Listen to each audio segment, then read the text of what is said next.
Bismillahirrahmanirrahim. Assalamualaikum warahmatullahi wabarakatuh.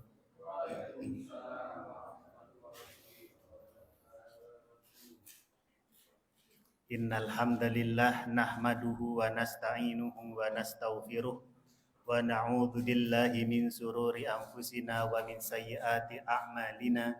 May yahdihillahu fala mudhillalah wa may yudlil fala hadiyalah. Asyhadu an la ilaha illallah wa anna Muhammadan Rasulullah. Allahumma salli ala habibina wa syafi'ina Muhammad sallallahu alaihi wasallam wa ala alihi wa sahbihi ajmain, amma ba'du. Alhamdulillah Bapak Ibu jamaah pengajian yang dirahmati Allah, pada malam hari ini kita patut bersyukur kepada Allah. Alhamdulillah masih diberikan nikmat kesehatan, masih diberikan nikmat kesempatan, masih diberikan nikmat berbagi, berbahagia, menikmati hidangan yang ada di tengah kita. Mudah-mudahan semua nikmat yang kita dapatkan kemudian kita syukuri menjadi sebab ditambahnya nikmat oleh Allah Subhanahu wa taala kepada kita lebih banyak lagi. Salawat dan salam kita haturkan kepada Nabi Muhammad sallallahu alaihi wasallam, termasuk salah satu amalan yang sangat dianjurkan sekali buat kita semuanya, berharap kelak pada hari penghisapan kita semuanya sama-sama mendapatkan syafaat dari Nabi Muhammad. Jamaah yang dirahmati Allah, pada malam hari ini kita akan membahas tentang keharuman mendolimi orang lain. Keharuman mendolimi orang lain, menganiaya dan mendolimi orang lain. Kalau di dalam kitab ini dijelaskan macam-macam kedoliman itu ada dua. Ada yang kedolimannya kepada Allah Subhanahu wa taala, yang kedua ada yang kedolimannya kepada sesama manusia. Mungkin bisa kita tambahi lagi, kedoliman kepada diri kita sendiri. Ini poin pertamanya, yaitu mengetahui bentuk-bentuk kedoliman. Kedoliman kepada Allah, kedoliman kepada orang lain, dan kedoliman kita tambahkan kepada diri sendiri, kepada lingkungan, dan lain semacamnya. Tetapi kalau di kitab itu ada dua, kedoliman kepada Allah dan kedoliman ke sesama manusia. Setelah kita mengetahui bentuk-bentuk kedoliman ini, dan kedoliman kepada Allah itu yang paling tinggi jamaah, yaitu berupa syirik, menyekutukan Allah. Ini gimana ya? Pas pokoknya itu kalau ada syirik itu naudzubillah min dzalik, sesuatu yang susah. Kecuali betul-betul taubatan nasuha dan betul-betul taubat, tapi ini memang perkara yang sangat luar biasa sekali. Setelah kita mengetahui bentuk-bentuk kedoliman, baru kita masuk ke poin kedua, mengapa manusia itu melakukan kedoliman. Kita belajar dari banyak catatan sejarah manusia. Manusia itu melakukan kedoliman ada banyak sebabnya. Dan harapannya kita manusia ini yang datang terakhir-terakhir tidak mengikuti jejak mereka yang datang di awal-awal dan melakukan perkara ini. Yang pertama, mengapa orang itu melakukan kedoliman? Karena dia iri terhadap nikmat orang lain. Hasad. Dan ini terjadi di awal-awal dulu. Seperti kisah Qabil dan Habil. Kakaknya tidak suka kalau melihat adiknya yang informasinya mendapatkan nikmat yang lebih dalam pandangan manusia daripada adiknya tadi itu. Karena adiknya dijodohkan dengan saudaranya yang lebih baik, lebih cantik, dan yang Qabil ini tidak seberuntung itu.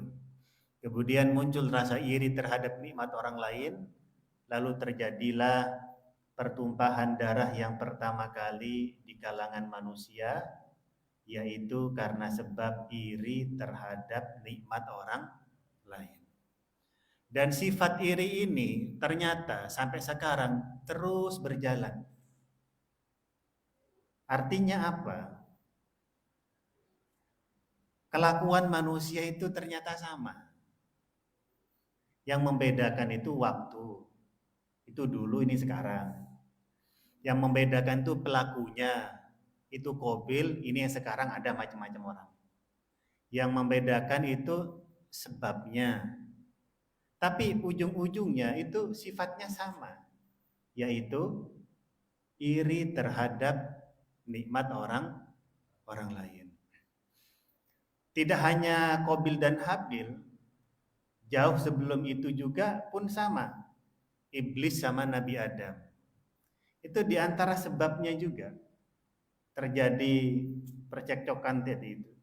Itu karena iri juga terhadap Nabi Adam sebagai pendatang baru, kok dihormati begitu. Karena iri terhadap nikmat orang lain, maka muncul hal tidak baik selanjutnya, yaitu merasa lebih baik daripada orang lain. Jadi itu dampaknya. Ini yang pertama, jamaah. Kita belajar betul, jangan sampai iri terhadap nikmat orang lain. Karena dunia itu kenaikannya tidak seperti ini. Dunia itu kayak landai terus enggak begitu dunia. Kadang tuh dunia gini, flat, tapi orangnya sabar, baik, sering sedekah, tapi hidupnya flat. Tiba-tiba langsung dapat warisan 3M, langsung naik. Kan ada orang yang langsung tanahnya terjual jalan tol. Itu langsung, itu model dunia itu begitu. Yang kata orang, wah hidupmu biasa-biasa saja ya. Iya sekarang, kan nggak tahu nanti. Selama dia baik aja, dia orang yang baik. Wallahu alam, Allah mau takdirkan apa, dia tetap berusaha. Tiba-tiba kena tol dan harganya mahal. Kan banyak kejadian seperti ini. Langsung berapa M, tak. Kalau dijual ke orang-orang mungkin nggak nyampe. Langsung naik, tiba-tiba langsung dia punya modal makin naik. Jadi rezeki atau hidup di dunia itu ya nggak gini. Ya kadang di atas tiba-tiba belum turun. Jadi sekali lagi, kalau ada orang mendapatkan nikmat, kita itu diminta untuk merasa senang. Dan ciri-ciri orang yang baik adalah dia itu merasa senang saat melihat orang lain mendapatkan nikmat, meskipun pada saat itu dia belum kebagian nikmat tersebut. Mengapa dia tetap merasa senang? Karena dia tahu yang ngasih rezeki itu Allah. Suatu saat bakal kebagian juga. Kalau yang ngasih itu manusia ada batasnya. Rezekinya tidak banyak, ya dapatnya segitu dibagi-bagi habis. Tapi karena dia yakin Allah yang ngasih, hari ini dia yang dapat, boleh jadi lusa saya yang dapat. Jadi ujian betul ngelihat orang dapat nikmat buat kita itu bersyukur atau hasad. Maka di poin pertama ini kalau mau belajar, mengapa ada orang sampai berbuat dolim kepada orang lain? Karena kan dia iri dan tidak suka melihat orang lain mendapatkan nikmat yang lebih dari itu. Fir'aun.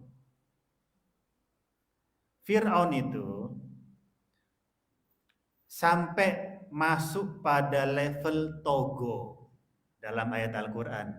Idhaba ila fir'auna innahu togo. Kalian berdua, Nabi Musa dan Nabi Harun, silahkan pergi ke Fir'aun. Karena dia sudah melampaui batas. Jadi kedolimannya, kata Allah, sudah melampaui batas. Bukan baru mulai-mulai. Ini sudah melampaui batas. Apa yang dia lakukan kok sampai seperti itu? Menyiksa Bani Israel dan melakukan pembantaian terhadap anak-anak Bani Israel. Karena ngerasa takut ada ramalan bahwa nanti di suatu saat kekuasaannya akan diambil alih oleh anak bangsa Israel. Jadi karena takut kehilangan dunia, akhirnya melakukan kedoliman. Plus dia juga melakukan kedoliman dengan cara membunuh satu orang dan menghidupkan satu orang lagi agar dirinya diakui sebagai Tuhan yang menghidupkan dan mematikan. Waktu ditanya, "Hai Fir'aun, gimana cara kamu menghidupkan dan mematikan?" Karena kalau Allah itu bisa menghidupkan dan mematikan. Fir'aun dengan enteng panggil dua manusia, satu dibunuh, satu dihidupin. Ini saya mematikan dan ini menghidupkan. Jadi mendolimi orang lain itu karena haus akan kekuasaan dan penilaian orang lain. Dan ini zaman sekarang juga banyak terjadi. Jadi perilaku manusia itu kurang lebih sama. Yang membedakan aktornya, tempatnya, sama waktunya. Kurang lebih seperti itu. Karena orang-orang terdahulu sifatnya seperti itu, pelajaran buat kita agar pertama mengetahuinya, kemudian mengetahui sebab-sebabnya kenapa, lalu jangan sampai kita menirunya. Ini yang paling penting. Itu poin yang kedua. Jadi poin yang pertama tadi kita mengetahui bentuk-bentuk kedoliman. Yang kedua, mengapa manusia melakukan kedoliman kepada orang lain. Kemudian yang ketiga, bagaimana nasib orang yang melakukan kedoliman di dunia dulu. Jangan bicara akhirat. Biar kita itu lebih dekat mengetahui azabnya. Biasanya manusia kalau habis melakukan kesalahan langsung ada iqab setelah itu, langsung ada hukuman setelah itu, dia tidak akan berani. Tapi kalau dia melakukan kesalahan, ngerti kayaknya nanti ini hukumannya, maka biasanya dia agak berani. Dia agak berani. Nah, makanya ini kita lihat dulu, belajar dari sejarah manusia yang lalu, bagaimana akhir kehidupan orang-orang yang melakukan kedoliman. Ternyata akhir kehidupan mereka itu tidak happy ending, tidak bahagia. Meskipun perasaan orang yang mendolimi mungkin menurut mereka itu menyenangkan, karena orang yang mendolimi orang lain secara berkelompok biasanya kalau mereka habis mendolimi itu cangkruannya menceritakan apa yang kamu lakukan terhadap orang lain. Kedoliman apa yang telah kamu lakukan. Jadi kebahagiaannya adalah menceritakan keburukannya masing-masing. Dia dapat uang senang, dapat ini senang. Dari semua kedolimannya merasa senang. Karena hatinya sudah gelap, sudah hitam. Tapi pertanyaannya, mau sampai kapan? Bagaimana akhir hidupnya? Begini jamaah. Na'udzubillah min dzalik. Kalau kita melakukan kesalahan sekarang, langsung ditegur oleh Allah sekarang juga, kemudian nggak lanjut lagi, itu beruntung. Kenapa? Kita langsung di-cut supaya dosanya nggak jalan. Dan boleh jadi waktu kita ditegur itu masih ada suami, ada pasangan, masih ada anak, masih ada bapak ibu, masih ada tetangga yang baik-baik. Na'udzubillah min dzalik. Kalau kita melakukan kedoliman, dibiarin terus dan merasa kayak betul ya, dibiarin makin tua, ngapunten, makin tua, udah mulai sakit-sakit, asam urat, kolesterol, batu, asma dan macam-macam. Lalu kemudian dikasih tahu salah. Jadi sadarnya itu waktu sudah tenaga nggak ada, asma kambuh, kolesterol, asam urat, batuk, hutang tetangga belum lunas-lunas, keluarga sudah banyak yang meninggal dunia. Itu lebih susah. Itu lebih susah itu. Dan ini dulu pernah terjadi kepada salah satu keluarga Nabi Muhammad SAW yang sangat-sangat tidak baik. Dan kalau jenengan umroh itu banyak yang membuat video ngelempari makam-makamnya, yaitu makam Abu Lahab. Makam Abu Lahab, paman Nabi Muhammad. Saya baca itu di buku-buku sejarah. Jadi bapaknya Nabi Muhammad itu saudaranya banyak. Di antaranya itu adalah Abu Lahab. Dan fisik Abu Lahab waktu disebutkan itu agak berisi.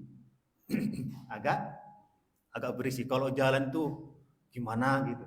Ini dalam catatan yang saya baca dengan serius itu. Oh, ternyata fisiknya seperti ini.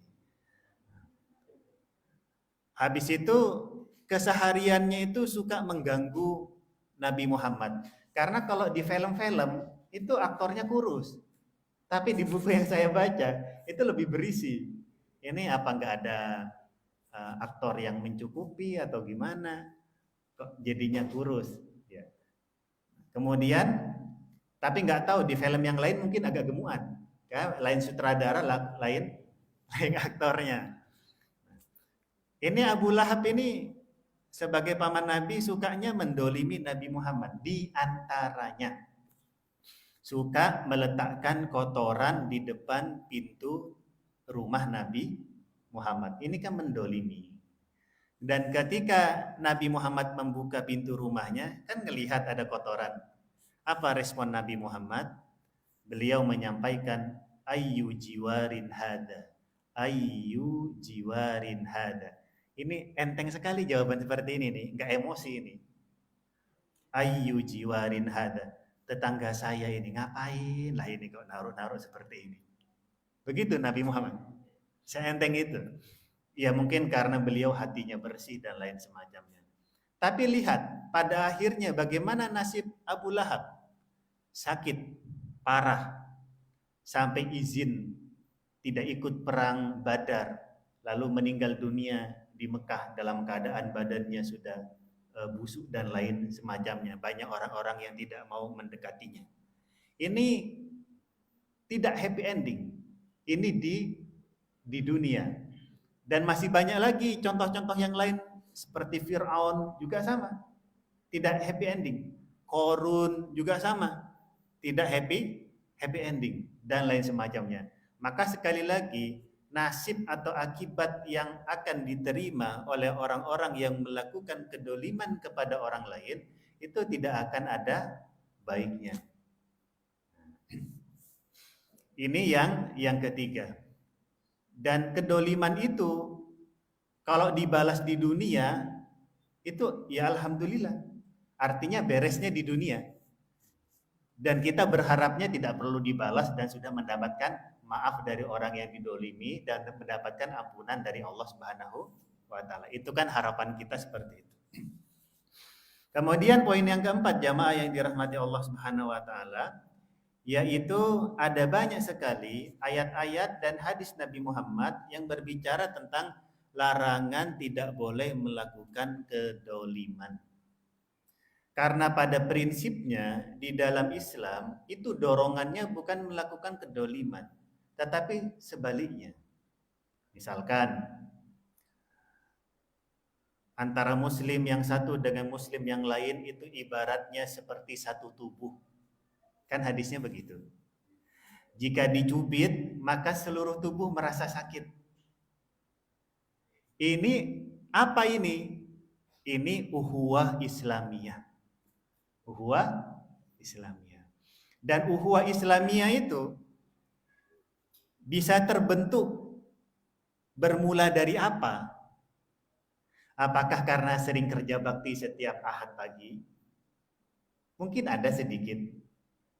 Itu ukhuwah sosialnya di situ.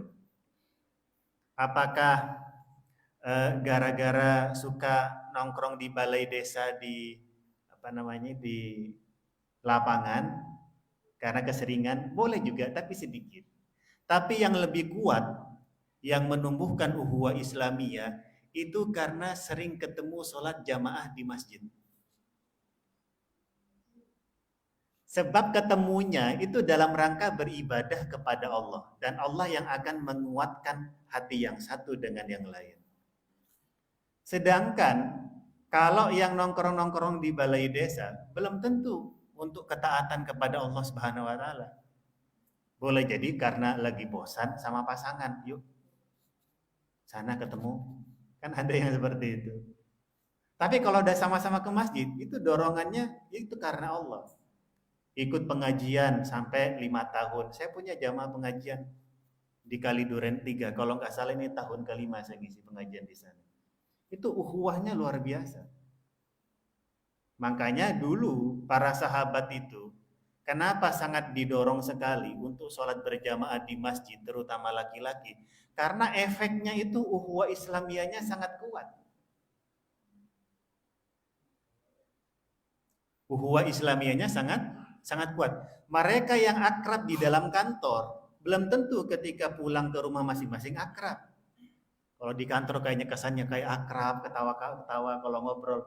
Coba kalau udah pulang, minjem 100.000, belum tentu dikasih. Ngutang 100.000, belum tentu. Belum tentu dikasih. Tapi kalau sesama jamaah masjid, beriman kepada Allah, takut kepada Allah, mengerti hak hutang piutang. Kalau dia ngutang, ngerti, harus segera dibalikin. Jangan mengutamakan neraktir temannya padahal dia masih punya hutang sama orang lain. Neraktir teman hukumnya sunnah. Membayar hutang hukumnya wajib. Dahulukan yang wajib. Kalau ada teman yang sholat 5 waktunya di masjid, dia ikut pengajian rutin, ngerti hak-hak seperti itu, lalu keluar dari masjid, ngutang 100.000, dikasih. Karena ngerti besok lusa dibagi tanpa harus drama ditagi-tagi.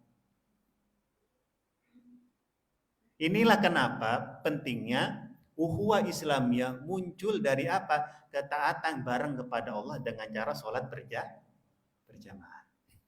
Dan ini yang terjadi dulu zaman Nabi Muhammad di Madinah. Karena tekanan untuk sholat berjamaah meskipun hukumnya sunnah muakkadah, tetapi hadis-hadis yang menggiring di samping-sampingnya itu serius. Dan orang-orang kalau sudah sholat jamaahnya bagus, itu terhindar dari perbuatan keji dan mungkar. Perbuatan keji dan mungkar ini artinya apa? Tidak mendolimi orang lain. Sholat jamaah hukumnya sunnah muakkadah. Coba setelah jenengan tahu hukum ini, lihat hadis-hadis yang mengelilingi. Pertama, kalau sholat jamaah pahalanya berapa? 27. Kalau sendirian 1. Masih biasa kan? Hadis pertama yang mengelilingi ini, meskipun sunnah muakkadah, kata Nabi Muhammad, jika ada di antara kalian yang tidak sholat berjamaah ke masjid, niscaya saya akan bakar rumah-rumah kalian. Akhirnya sholat jamaah semuanya. Oh, kalau zaman sekarang habislah rumah kita. Tapi kalau ditanya, sunnah muakkadah, meskipun sunnah muakkadah, tetap harus ke masjid. Hadis yang kedua, kalau ada di antara kalian yang sholat subuh di rumah, meskipun berjamaah dengan istri, dan selesai, Assalamualaikum warahmatullahi wabarakatuh, kok di masjid belum selesai, pergi ke masjid, tetap sholat jamaahnya di masjid. Yang di masjid nanti hukumnya sunnah. Itu artinya apa? Dorongan tetap berangkat ke masjid. Segitunya Nabi Muhammad. Karena ngerti dampak positif secara sosialnya itu luar biasa. Kemudian hadis selanjutnya, ini saya sampaikan maknanya saja. Yang paling berat bagi orang munafik sholat berjamaah di masjid itu ada 2. Sholat subuh sama sholat isya. Kita itu supaya didorong tidak seperti orang munafik. Hadis yang selanjutnya maknanya,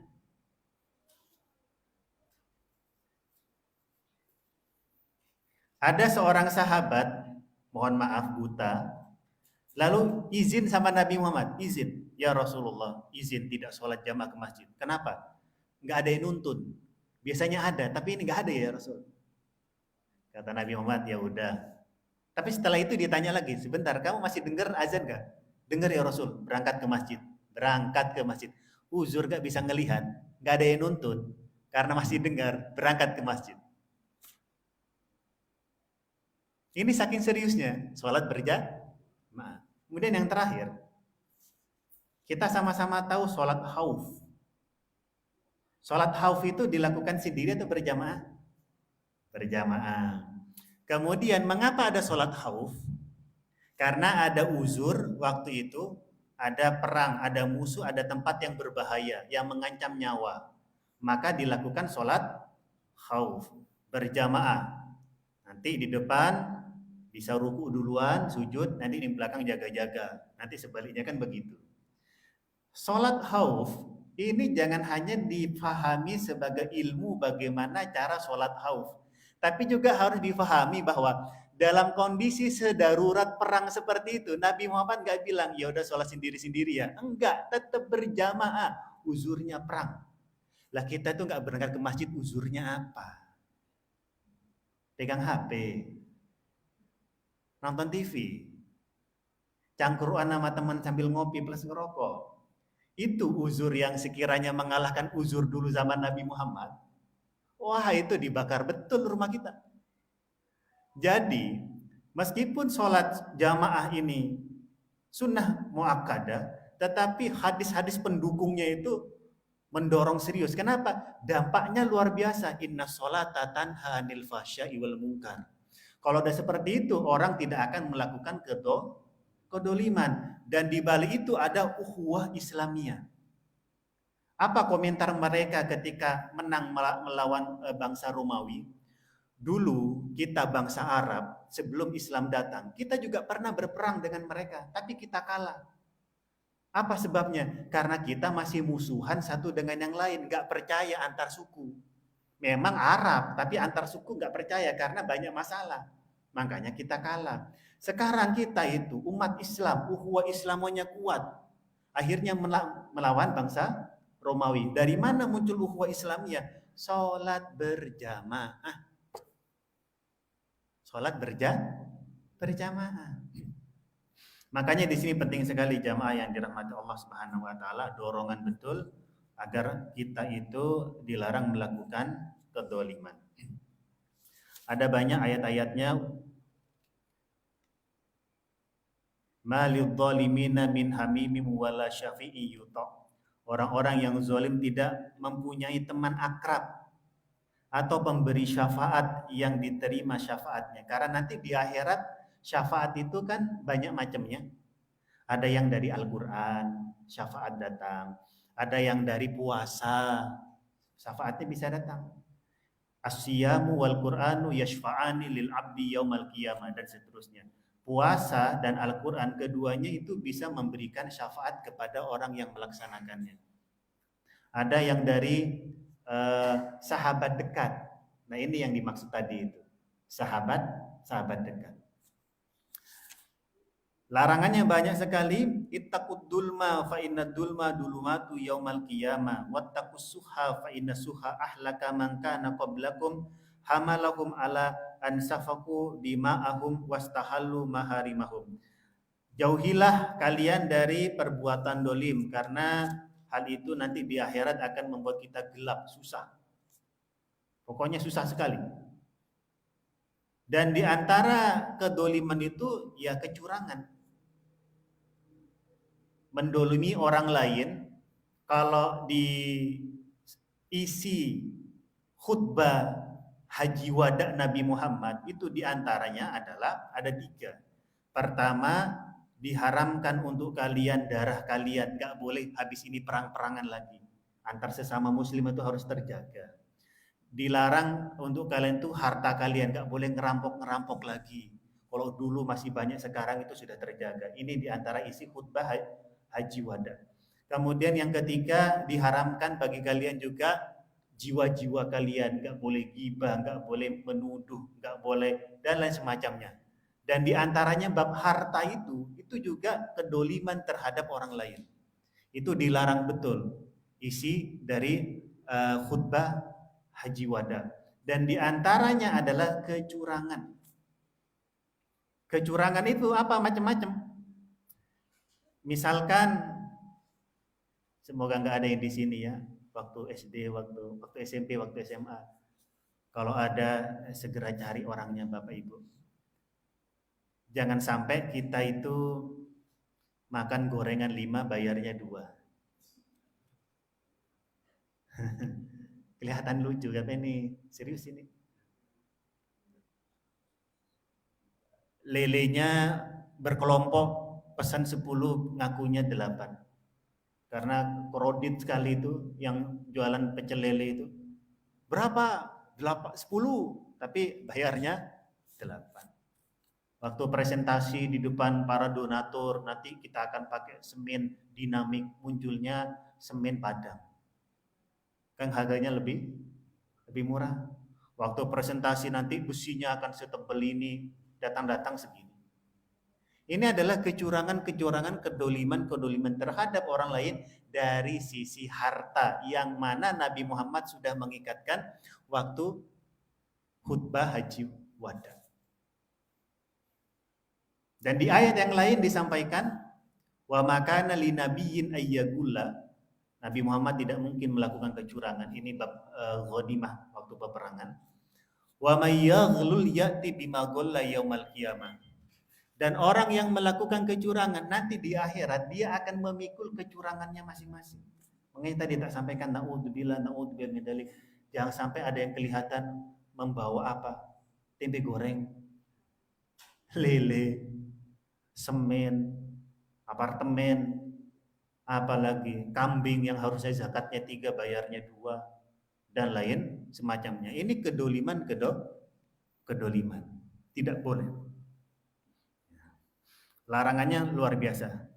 Kemudian ancaman buat orang yang melakukan kedoliman.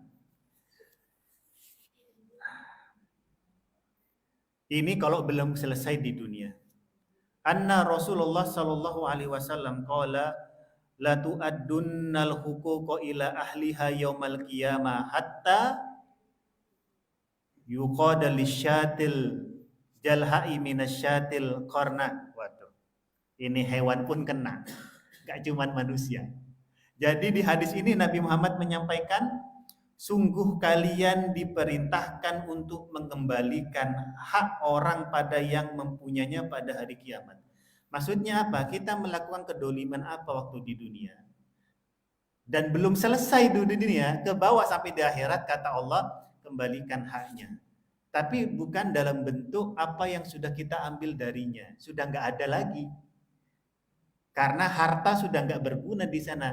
Apa yang kita berikan? Pahala. Saldo pahala yang kita bawa itu akan dibagi-bagikan kepada orang-orang yang didolimi. Gimana kalau yang didolimi itu sebanyak kurang lebih 200 juta lebih? Gimana kalau yang didolimi itu sebanyak kurang lebih 100 juta lebih? Harusnya irisan semangkanya tebalnya segini. Kok pas datang-datang siang-siang jadi seperti ini? Ini hati-hati sekali yang iris ini. Ya, kalau proyeknya segini, itu jangan sampai irisannya jadi seperti ini. Wah, itu haknya orang banyak itu. Dari Sabang sampai Merauke. Habis nanti itu di akhirat.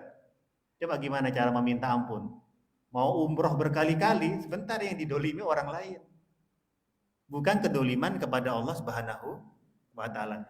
Jika jenengan jadi panitia yang berhubungan dengan uang, maka harus sangat hati-hati. Jangan langsung mata kita itu merah karena ngelihat uang berwarna merah. Hati-hati. Nanti di akhirat itu kata Nabi Muhammad SAW, bayangkan yang antri, oh banyak, entah berapa juta itu, minta pahala, habis tekor, minus.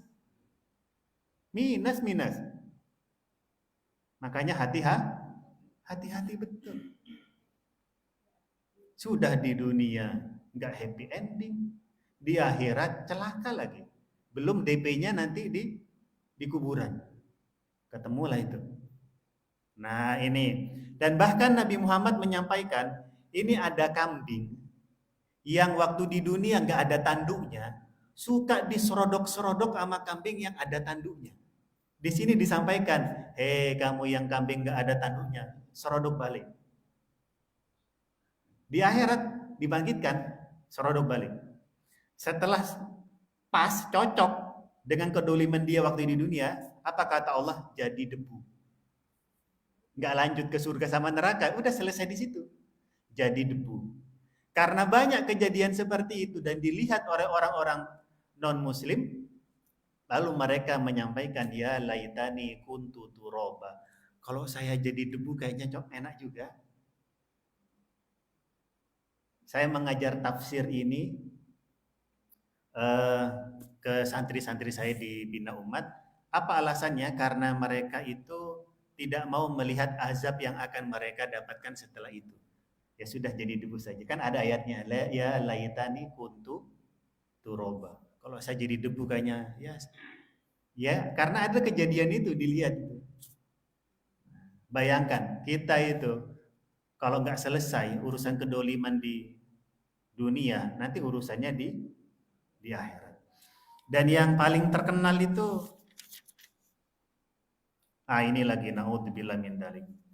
Ini semoga kita tidak melakukan ini. Ada di sini yang kerjaannya kontraktor atau punya sawah, hati-hati ibu bapak. Nabi Muhammad SAW bersabda, anna Rasulullah SAW qala man dolama kiyadi shibri minal ardi tu wikohu min sabai arodin. Di hadis yang lain redaksinya berbeda. Man akhoda shibron minal ardi dulman fa innahu yutawwaquhu yaumal qiyamah min sabai arodin. Barang siapa yang mengambil secara dolim sejengkal tanah saja, ini bahasanya sejengkal tanah secara dolim, maka nanti di akhirat akan dikalungkan 7 lapis bumi. 7 lapis bumi. Itu kalau sejengkal. Kalau sesertifikat gimana? Saya nggak tahu apakah ini diamalkan apa enggak, 3 tahun enggak diapa-apain diambil. Wah itu bahaya sekali. Bahaya sekali. Kalau ada di antara jenengan yang jadi petani, ini pekerjaan yang mulia sekali. Jangan sampai ketika nyangkul itu kebablasan ke tanah orang lain. Awalnya itu meterannya itu 10 kali 10. Setelah berjalan 2 tahun, 10 kali 11. Nah 1 meternya ini dari mana? Cangkul. Hati-hati juga. Ini bab apa? Bab kedoliman. Ini diingatkan betul oleh Nabi Muhammad SAW. Dan yang paling terkenal itu adalah hadisul muflis. Hadisul muflis kita sama-sama kenal. Nanti di akhirat itu ada orang yang dibangkitkan, kemudian banyak yang menagih, akhirnya pahalanya habis. Tapi setelah pahalanya habis, masih banyak yang nagih. Akhirnya apa? Orang yang nagih-tagih itu dosanya diberikan kepada orang yang ini. Saking banyaknya kedolimannya. Terus selanjutnya begini. Bagaimana cara kita berdakwah, mengajak kepada orang yang dolim itu supaya insaf? Ini yang terakhir. Caranya adalah tahap awal dengan cara apa? Yang dilakukan oleh Nabi Musa dan Nabi Harun terhadap Fir'aun. Allah berfirman, idhaba ila fir'auna innahu tagha. Kalian berdua, Nabi Musa dan Nabi Harun, silahkan idhaba ila fir'auna innahu tagha. Ke Fir'aun karena dia sudah melampaui batas. Faqula lahu qaulal layyin. Dan kalian berdua berdakwalah, berkatalah kepadanya qaulal layyin, dengan kalimat yang lembut, sekelas Fir'aun. Disuruh sama Allah yang lembut ya, yang lembut. Sekelas Fir'aun. La'allahu yatadzakkar aw yakhsha. Yatadzakkaru aw yakhsha. Harapannya semoga dia itu ingat. Kemudian ada rasa takut. Ini tahapan awalnya. Jangan langsung dikutuk, neraka kamu, neraka, neraka. Sebentar. Tahapan awalnya adalah berdakwah secara lembut. Ini cara mengajak orang yang masuk dalam kesalahan. Jangan langsung dikeluarkan ayat Al-Quran. Ya ayyuhal wa, jangan itu. Pokoknya kalimatnya harus yang lembut, yang lembut-lembut. Sampun nggih. Wallahu a'lam bisawab. Ini saja yang bisa dapat saya sampaikan. Pertama, mudah-mudahan kita terhindar dari sifat-sifat orang yang mendolimi orang lain. Kemudian yang kedua, mudah-mudahan kita diberikan petunjuk oleh Allah Subhanahu wa taala untuk menjalani hidup ini supaya tidak senang melakukan kedoliman terhadap orang lain. Wallahu a'lam bishawab. Subhanakallahumma bihamdika asyhadu an la ilaha illa anta astaghfiruka wa atubu ilaik.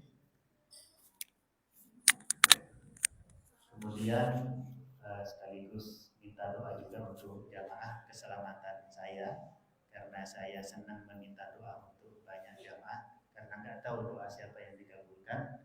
Insya Allah minggu depan, pekan depan, hari Kamis pagi saya berangkat umroh. Doakan mudah-mudahan selamat bolak balik sehingga nanti insya Allah bisa ngisi pengajian lagi di sini. Tapi kalau ada di antara jenengan yang juga berangkat umroh, mudah-mudahan bisa ketemu di sana. Atau mungkin di antara jenengan ingin didoakan secara khusus, bisa langsung japri WA saya, minta ke beliau. Mungkin ada doa, tapi doanya nggak usah yang macam-macam, maksudnya yang bagus-bagus. Ya, Ustadz gimana caranya? Pokoknya yang bagus-bagus saja. Nanti bisa japri, memperkenalkan diri, Ustadz, nama saya ini jamaah pengajian jenengan di Masjid Al-Ikhlas, minta doa ini dan lain semacamnya. Ini sengaja saya hindarkan karena tidak masuk dalam kategori yang harus di posting. Wallahu a'lam bishawab. Assalamualaikum.